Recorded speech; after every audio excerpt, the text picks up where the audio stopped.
It is June 1st. I have run out of dirt. I still have plenty of wood chips.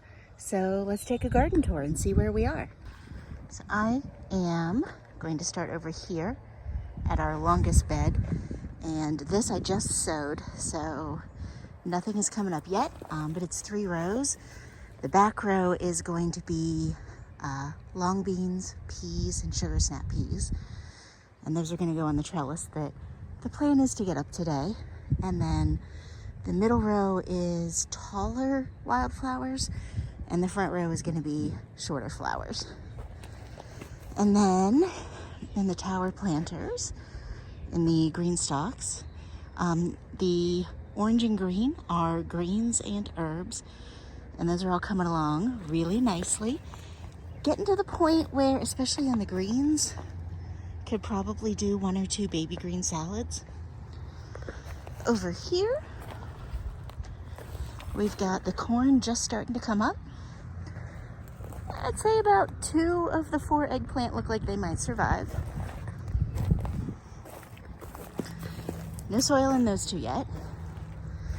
The peppers did not do well with the 2 weeks of 40-degree weather we just had. So some of them have survived, but they're pretty puny.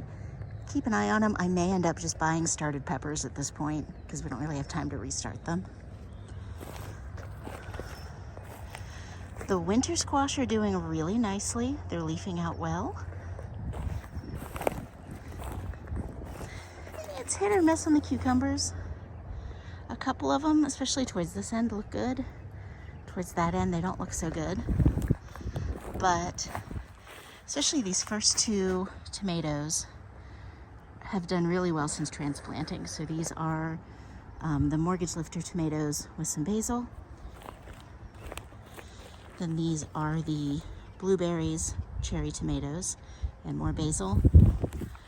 And then this tomato bed, it may or may not survive. This was kind of some leftovers. I know there's a Cherokee purple, there's a mortgage lifter, there's a black cherry. We'll see what happens. Over here in the next row, these are our summer squashes. There's zucchini and scallop squash. The brassicas have absolutely loved the cooler weather for the last couple of weeks. So the broccoli looks really good. The kaleettes look amazing. I'm probably going to harvest some leaves for salads and to cook. And then I remember these are cauliflower. They don't look great, they don't look bad. We'll see what happens. I'm gonna pause for a second. All right, I wanted to let that motorcycle so it wasn't right beside us. Garlic still looks amazing. Look how thick some of these garlic stalks are. I'm very impressed. The last one that is actually filled in this row, these are Beauregard sweet potato slips that I just got in yesterday.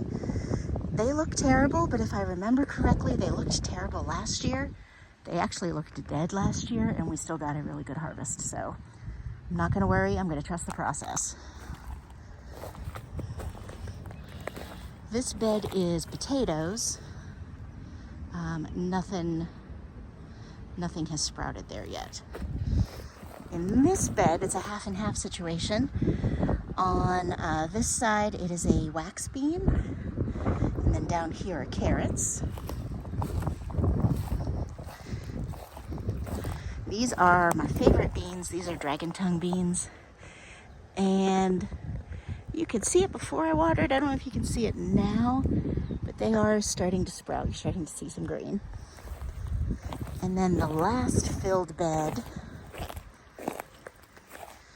is ground cherries, and they are coming up really nicely. Oh, and some skirret, which is my first time growing it.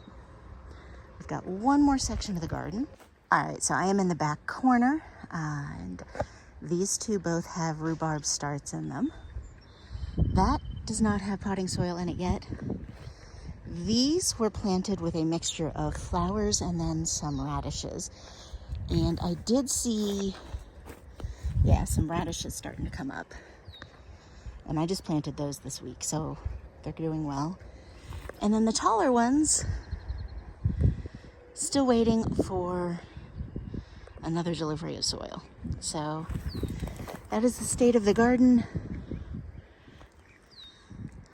on the 1st of June, 2025.